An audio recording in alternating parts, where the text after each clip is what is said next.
छुरी बन कांटा बन चमचा मत बन।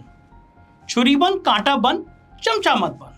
नमस्कार, मैं हूं संजय शर्मा। आप देख रहे हैं 4PM न्यूज नेटवर्क। चुनाव का सिर्फ आखिरी चरण बाकी है दोस्तों। 1 जून चुनाव खत्म। अद्भुत चुनाव चल रहा है। 6 चरणों की छोटी से छोटी समरी देता हूं मैं आपको। मोदी जी 400 पार के नारे से शुरू, अब की बार 400 पार। फिर भीड़ से भी लगवाते थे नारा, अब की बार, और भीड़ कहती थी 400 पार। पहले चरण के मतदान में ही जब जनता ने अपनी वोट की ताकत दिखाना शुरू करी, पहला चरण आया और जो संकेत आया उसने पसीने छुड़ा दिए, तो फिर मोदी जी मंगलसूत्र उतरवाने जैसी बात करने लगे। दूसरे चरण में भी दाल नहीं गली। फिर मुसलमान को ज्यादा बच्चे पैदा करने वाला और घुसपैठिया बताने लग गए। इंडिया गठबंधन ने धुआंधार तरीके से संविधान और आरक्षण को भारतीय जनता पार्टी से खतरा बताया और लोगों तक पहुंचा दिया। फिर तो क्या, मोदी जी बदहवास होकर तीसरे और चौथे चरण में अजब गजब बातें करने लगे। बोले आपकी भैंस ले जाएंगे। बताओ, जिसके पास भैंस ही ना हो उसका क्या ले जाएंगे? आपकी टोपी ले जाएंगे। इलेक्शन कैंपेन को बिग बॉस बना दिया। फिर लगा कि फायदा कम और नुकसान ज्यादा हो रहा है, तो सफाई देने के लिए नया तरीका निकाला। 5वें और 6ठे चरण के लिए कुछ तथाकथित पत्रकारों को धुआंधार इंटरव्यू दिए, एक के बाद एक इंटरव्यू दिए। तथाकथित पत्रकार इसलिए कह रहा हूं कि पत्रकारिता छोड़कर ये सब लोग सरकार की गोदी में जा बैठे हैं। गोदी मीडिया शब्द अब इनके लिए बुरा भी नहीं लगता। 1960 में एक फिल्म आई थी, आपको याद होगा, जाली नोट। महान एक्टर ओम प्रकाश और मोहम्मद रफी की जुगलबंदी ने जब एक बहुत जरूरी बात बताई थी, आप भी सुनिए। छुरी बन कांटा बन ओ माई सन, सब कुछ बन किसी का चमचा नहीं बन। पुराने लोग इतने साल पहले बता गए थे कि कुछ भी बनो, किसी का चमचा मत बनो। अगर किसी को राजनीति में जाना है तो चलिए मान लेते हैं, वो वरिष्ठ नेताओं की चापलूसी और चमचागिरी कर सकता है। किसी को नौकरी में प्रमोशन चाहिए तो बॉस की चमचागिरी, कई बार मजबूरी हो जाती है बॉस की चमचागिरी करना। लेकिन किसी पत्रकार का चमचा हो जाना तो ऐसे ही है जैसे चौकीदार ही चोर हो जाए। पहले जनता प्रजातंत्र का घर पत्रकारिता के भरोसे छोड़ देती थी, कहती थी पत्रकार है तो मतलब क्या, ये सुरक्षा करेंगे। इस घर में कोई भ्रष्टाचारी घुसेगा तो पत्रकार अपनी सच्ची खबर से सबको जगा देगा, समाज में क्रांति ला देगा। लेकिन अब सच्ची खबर तो छोड़िए, इन चमचों ने खबर को ही छोड़ दिया। मोदी जी आप बटुआ रखते हैं या नहीं? मोदी जी आप थकते क्यों नहीं है?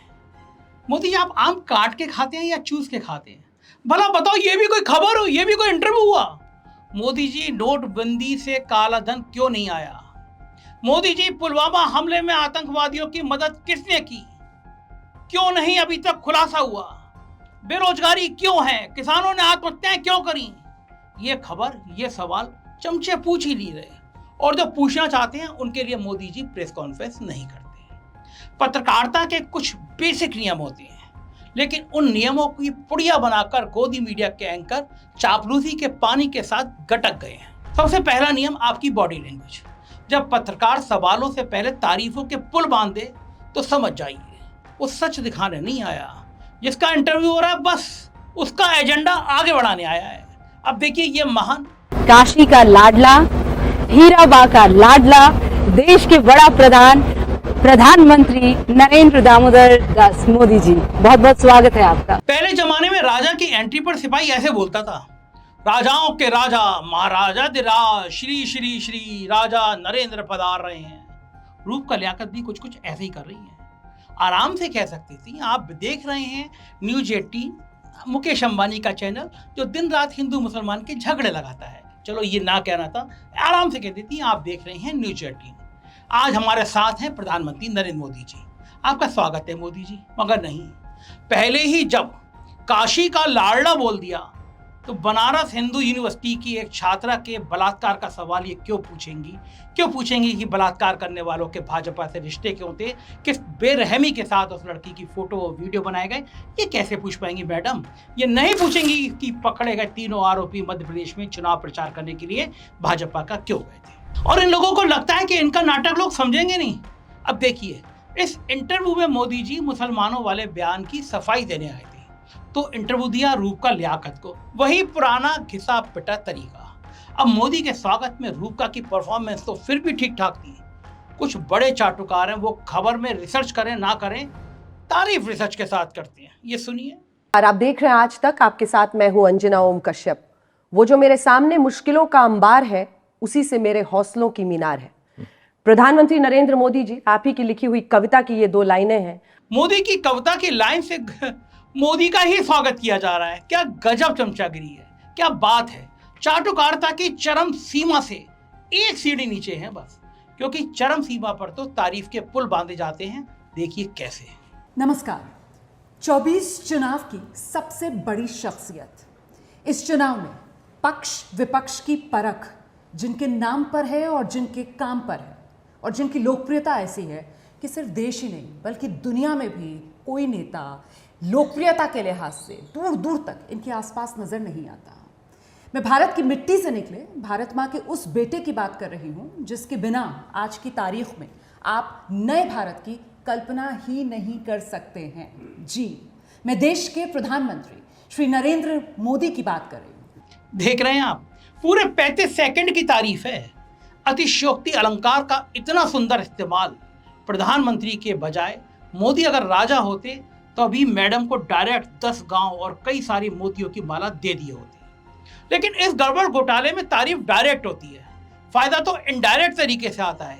देखिए, जब इन्होंने शुरुआत में ही चमचागिरी का चरम छू लिया, कह दिया कि मोदी जी के बिना नए भारत की कल्पना भी नहीं की जा सकती, तो ये असली मुद्दों पर असली सवाल क्या खाक पूछेंगी। सब जानते हैं कि पत्रकारिता और प्रशंसा साथ साथ नहीं हो सकती। जिस सवाल जवाब की शुरुआती तारीफ से हो, वहां पर सवाल और जवाब दोनों पहले से तय होते हैं। अब पत्रकारिता के दूसरे नियम पर चलते हैं। जिस विषय पर सवाल जवाब होने हैं उस पर पहले से तैयारी होनी चाहिए। लेकिन ये हो क्या रहा है? मोदी जी कुछ बोलते हैं और गोदी मीडिया आंखें बंद करके तोती की तरह वही रटने लग जाते हैं। आइए 20 सेकंड के अंदर गोदी मीडिया के रिसर्च और तैयारी का उड़न खटोला बनते हुए देखते हैं। The manifesto saying assets. Which manifesto says assets? The Congress manifesto says that we believe now.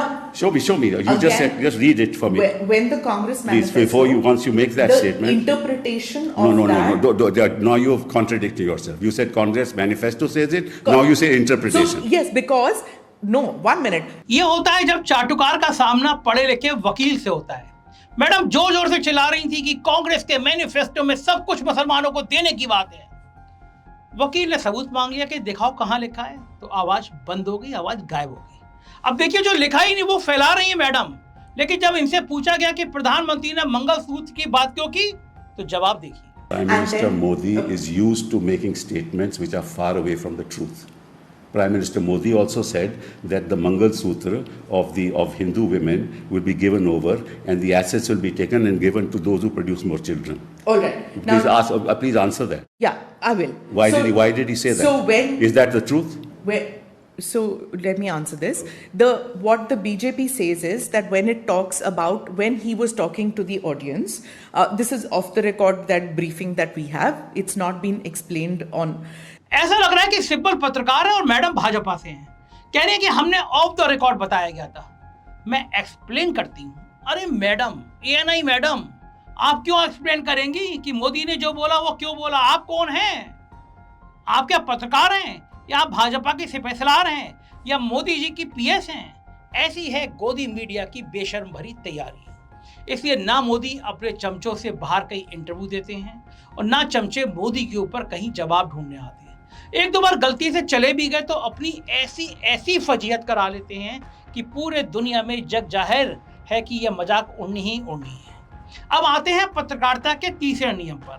अगर कोई सवाल है तो उसकी तह तक जाना है, सिर्फ एक बार पूछकर ही नहीं रह जाना है। पिछले 2 हफ्ते से जो मोदी इंटरव्यू दे रहे हैं उनमें मोदी से पूछा गया कि मुसलमानों को घुसपैठिए क्यों कह रहे हो। ये भी पूछा गया कि अमीर गरीब की खाई क्यों बढ़ रही है, मगर जवाब जानने के लिए नहीं पूछा गया। मोदी अपनी मन मर्जी की सफाई दे सके इसलिए पूछा गया। आप खुद देखिए। स्टेज पर आपने मुसलमानों का जब जिक्र किया तो घुसपैठिया, ज्यादा बच्चा पैदा करने वाला, इसकी क्या जरूरत आनी पड़ी थी? मैं हैरान हूँ जी, किसने आपको कहा कि जब ज्यादा बच्चों की बात होती है तो सिर्फ मुसलमान का नाम जोड़ देते हैं? क्यों मुसलमान के साथ अन्याय करते हैं आप? हमारे यहाँ गरीब परिवारों में भी ये हाल है जी, उनके बच्चों को पढ़ा नहीं पा रहे हैं। किसी भी समाज के हो, गरीबी जहाँ है वहाँ बच्चे भी ज्यादा है। तो आप कह रहे हैं मुसलमान अलग था, ज्यादा बच्चा पैदा करने वाला अलग था? मैंने न हिंदू कहा है न मुसलमान कहा है। मैंने कहा कि भाई आप उतने बच्चे हो जिसका आप लालन पालन कर सको, सरकार को करना पड़े ऐसी स्थिति मत करो। मोदी बड़े आराम से बोल गए, कह रहे हैं कि मैंने तो मुसलमानों को कुछ बोला ही नहीं, बच्चे तो गरीबों के ज्यादा होते हैं। और रूप का अगले सवाल पर चली गई। अगर कोई बच्चा भी इंटरव्यू ले रहा होता तो आगे सवाल जरूर पूछता, मोदी जी आपने कहा था कि ज़्यादा बच्चे जिनके हैं उनको कांग्रेस सब दे देगी, और आप कह रहे हैं ज़्यादा बच्चे गरीबों के होते हैं, तो क्या आप ये कह रहे हैं कि कांग्रेस सब कुछ गरीबों को देना चाहती है? और इस सवाल पर मोदी जी को पसीना आ जाता और आप पूछते कि आप देना नहीं चाहते गरीबों को। या रूप का कम से कम ये तो पूछती, चलो ज़्यादा बच्चे वाली बात रहने दो, घुसपैठिया कैसे कह रहे थे ये तो बता दो। अगर ऐसा होता तो काशी में मोदी जी का क्रूज जो न्यूज 18 चला रहा था उसे मोदी जी 1 मिनट में किनारे पर लगा देते। ये अकेली नहीं है, मोदी से या तो सवाल नहीं पूछने जाते कोई भी पत्रकार, और अगर पूछे जाते हैं तो बस उनको सफाई का मौका देने के लिए। अब ये देखिए, भारत की इकोनॉमिक ग्रोथ इस वक्त के शेप्ड है कि ऊपर लोग अमीर हो रहे हैं और नीचे लोग गरीब हो रहे हैं। आप इसको कैसे देखते हैं, जो इनकम इनइक्वालिटी का विषय है? तो क्या सबके सब गरीब होने चाहिए? नहीं, अमीर ज्यादा होने चाहिए। सबके सब गरीब होने चाहिए, ये कोई जवाब हुआ? अरे महाराज, देश में जीडीपी बढ़ा और उसकी मलाई कुछ लोग ले गए, इसलिए जीडीपी बढ़ने के बावजूद भी गरीबी बढ़ गई, और इसलिए ऊपर के चोरों की चोरी रोकना जरूरी है। मगर इन्होंने बोला तो क्या सब गरीब हो जाएं? और चाटुकार बस मुस्कुराकर रह गए, मिमियाकर बोल दिया नहीं, ज्यादा अमीर होने चाहिए। अगर देश का प्रधानमंत्री ऐसे अनपढ़ जवाब देकर बच कर निकल सकता है तो फिर कहां से होंगे ज्यादा लोग अमीर? देश की बेरोजगारी और गरीबी के केवल आंकड़े कोई रीढ़ की हड्डी वाला पत्रकार बस पढ़कर सुना दे तो मोदी जी के चेहरे पर पसीना आ जाए। मगर जब चमचे मौजूद हों तो भला पसीना कैसे आएगा? क्योंकि पसीना तो उस आदमी को आता है जो बायोलॉजिकल तरीके से धरती पर आया हो। मोदी जी तो कह रहे हैं शायद हो सकता है कि उनकी मां ने उन्हें जन्म दिया हो, मगर उन्हें पूरा भरोसा है कि उन्हें तो परमात्मा ने भेजा है, यानी वो तो ईश्वर के अवतार हैं। तभी वो रामचंद्र जी की उंगली पकड़ के ले जा रहे थे और उनके चमचे नारा लगाते हैं, जो राम को लाए थे हम उनको लेकर आएंगे। बस यही एक कसर बाकी थी। हम धरतीवासी, हम भारतवासी भूख और गरीबी से लड़ रहे हैं, और दूसरी तरफ चाटुकारों से घिरे हुए मोदी जी बहुत जल्दी अवतार घोषित होने वाले हैं। काश कोई चाटुकार पहले की तरह ये चिल्लाता। कुछ भी चल रहा है, मगर कोई गोदी मीडिया वाला ये कह नहीं रहा। सबके मुंह पर ताले हैं, जबकि हर चरण से पहले मोदी कुछ ऐसी हनोनी बात कर देते हैं कि आदमी अपना माथा पीट ले। अब आखिरी चरण का चुनाव सामने है और कुछ दिन पहले मोदी ने फिर अपने लेवल का कमाल करके दिखा दिया। सुनिए। महात्मा गांधी एक बहुत बड़े महान आत्मा थे। क्या इस 75 साल में हमारी जिम्मेवारी नहीं थी क्या कि पूरी दुनिया महात्मा गांधी को जाने? कोई नहीं जानता, माफ करना मुझे। पहली बार जब गांधी फिल्म बनी तब दुनिया में क्यूरियोसिटी हुई, अच्छा ये क्या कौन है? हमने नहीं किया जी। इस देश का काम था, अगर मार्टिन लूथर किंग को दुनिया जानती है, अगर हमारे साउथ अफ्रीका के नेल्सन मंडेला जी को दुनिया जानती है, गांधी जी की से कम नहीं थी जी। देख रहे हैं आप, मोदी के अनुसार गांधी जी को 1982 की अंग्रेजी फिल्म गांधी से पहले कोई जानता ही नहीं था।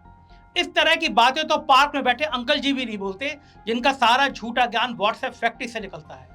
मोदी तो व्हाट्सएप यूनिवर्सिटी से भी आगे निकल गए, क्योंकि वहां भी आज तक कोई गांधी जी की इतनी झूठी बुराई तक पहुंचा ही नहीं पाया। ऐसा किसी ने दावा नहीं किया कि गांधी जी को कोई जानता ही नहीं है। मोदी जी आप 1950 में अवतरित हुए, अगर 2 साल पहले धरती पर आए होते तो पता चलता। जब गांधी जी 1948 में धरती से गए तो यूनाइटेड नेशन ने अपना झंडा आधा झुका दिया था, क्योंकि एक विश्व के नेता की मौत हुई थी। आपको एक छोटी सी क्लिप दिखाता हूँ। Friday, the 13th of January, 1948, the flag of the United Nations stood at half-mast. Mahatma Gandhi was dead, assassinated. जिन मार्टिन लूथर किंग और नेल्सन मंडेला की मोदी जी बात कर रहे हैं, उन दोनों के आदर्श थे महात्मा गांधी। देखिए मार्टिन लूथर किंग ने गांधी जी के लिए क्या कहा था। Mahatma Gandhi has done more than any other person of history to reveal that social problems can be solved without resorting to primitive methods of violence. In this sense, he is more than a saint of India.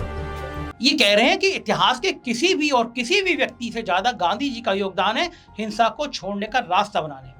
और गांधी सिर्फ भारत के संत नहीं थे, उससे ज्यादा थे। अब Nelson Mandela की कही हुई बात भी सुनी लीजिए। The values of tolerance, mutual respect, and unity for which he stood and acted had a profound influence on our liberation movement and on my own thinking. Nelson Mandela कह रहे हैं कि गांधी के विचारों ने इनकी आज़ादी की लड़ाई में इनकी मदद की, इनकी सोच को बदला। और मोदी जी कह रहे हैं कि गांधी को कोई जानता ही नहीं था। और इस तरह की बकवास बात चाटुकार चमचे ऐसे सुन रहे हैं जैसे कोई महान अवतरित हुआ बाबा बहुत बड़ा ज्ञान दे रहा हो। इन्हीं चाटुकारों का कमाल है कि प्रेस फ्रीडम इंडेक्स में भारत का स्थान 180 देशों में 159 नंबर पर आ गया है। मगर चमचों को कोई फर्क नहीं पड़ता, वो तो इस कदर मोदी भक्ति में भाव विभोर हैं, अपना खुद का नाम ही मोदी बताने लगे हैं। आपके साथ मैं हूं अंजना ओम। जब इंसान चमचागिरी करते करते अपना नाम ही भूल जाए तो भगवान ही मालिक है। इन चमचों से सीखिए कि जीवन में क्या बिल्कुल नहीं करना है। इसलिए दोस्तों, चाहे छुरी बन, कांटा बन, कुछ भी बन, मगर किसी का चमचा नहीं बन। मुझे इंतजार रहेगा ये वीडियो आपको कैसा लगा, आपकी राय का।